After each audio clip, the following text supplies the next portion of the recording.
So, I know what most of you were thinking the moment this fight was announced. Julio César Chávez Jr., Jake Paul's toughest opponent?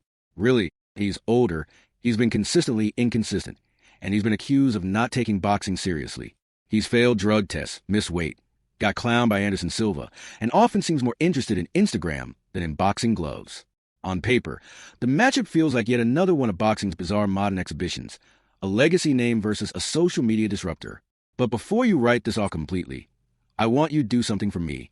If you need to, think of this video like a Marvel what if, not a fantasy, but a grounded alternate timeline, one where we actually stop and ask, what if Julio César Chávez Jr. takes his fight seriously? What if Jake Paul finally steps into the ring with someone who's lived and breathed boxing since childhood? Someone who's nearly 20 years younger than Tyson was when Jake fought him. Someone who has over 60 professional fights and knows how to break down an opponent from the body up. Whether you love Jake Paul or hate him, you can't deny he's smart about who he chooses to fight.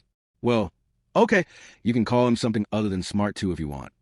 But if this one goes wrong, it could really go wrong.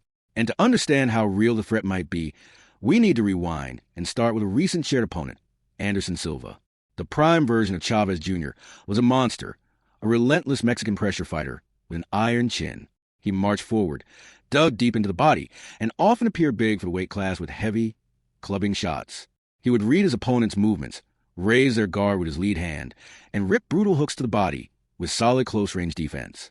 Head-to-head, Chávez kept up the pressure, throwing effectively on the brakes and in tight.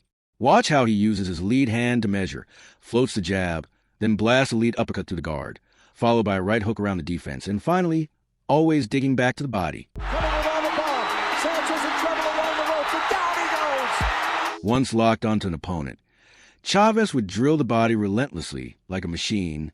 Even off his basic 1-2 combo, he was always targeting the body. He had the chin to back it up too, and wasn't a stranger to in-ring antics. In his prime, Chávez Jr. could be a nightmare.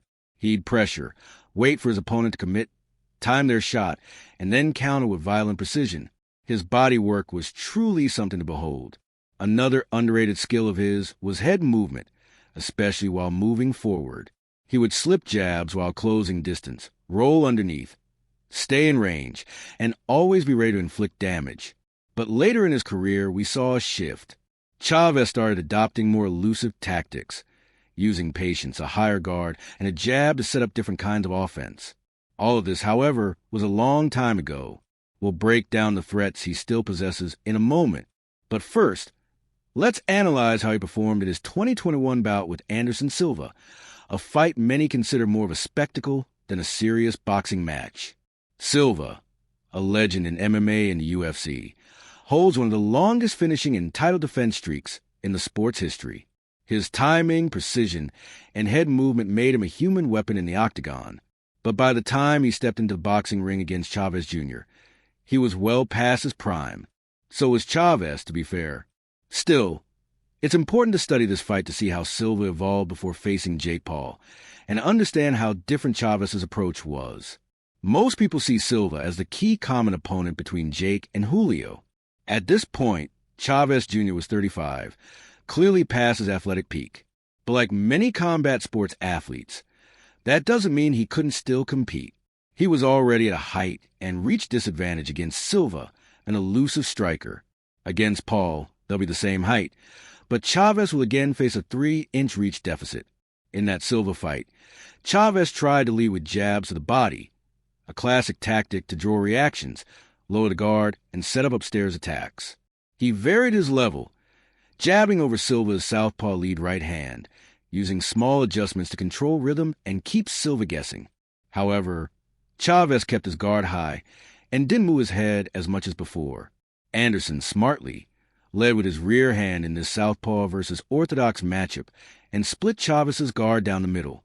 Chávez responded by stepping through with straight rights and mixing in level changes.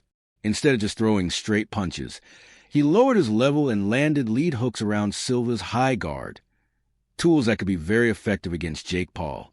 When Silva extended his southpaw lead, Chávez started beating him to the punch with his own speed. His straight shots disrupted Silva's rhythm and head movement. Then came a glimpse of vintage Chávez. He pressured Silva into the corner, led with a straight, then slipped under Silva's right hook to staying close, right where he needs to be against someone like Jake Paul.